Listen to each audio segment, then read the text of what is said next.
প্রাপ্তিতে আমাদের প্রাপ্তি। এখানে আমি তো সকলের ভিডিও খুব একটা দেখা হয় না, তবে আমি জগন্নাথ স্যারের ভিডিও খুব দেখি। অসাধারণ ভালো বাংলা পড়ায়, স্যারের জন্য কারণ স্যারের বাংলা বলার মধ্যে যে এত সুন্দর ইমোশন, স্যার এত সুন্দর করে বাংলা বলেন, তো মনে হয় যদি স্যারের মতন একটু বলতে পারতাম। খুব সুন্দর স্যার বলেন। আর এইটুকুনি বলার, সাকসেস কোনো অ্যাচিভমেন্ট নয়, এটা কিন্তু একটা জার্নি, এটাকে এনজয় করতে হবে। এবং এখানে অনেক বাধা আসবে, বাধা আসার ফলে মন খারাপ হবে, এটা স্বাভাবিক। যদি তোমার জীবনে বিফলতা আসে, প্রত্যেকের লাইফে আসে, সফলতা আসার পরে যে আসবে না তা নয়।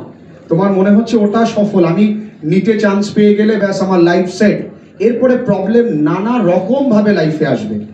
স্টুডেন্ট লাইফে একরকম প্রবলেম, চাকরি ক্ষেত্রে একরকম প্রবলেম, প্রফেশনাল লাইফে, সাংসারিক জীবনে একরকম প্রবলেম, তো ফ্যামিলি লাইফে একরকম প্রবলেম, প্রত্যেক লাইফে প্রবলেম আসবে।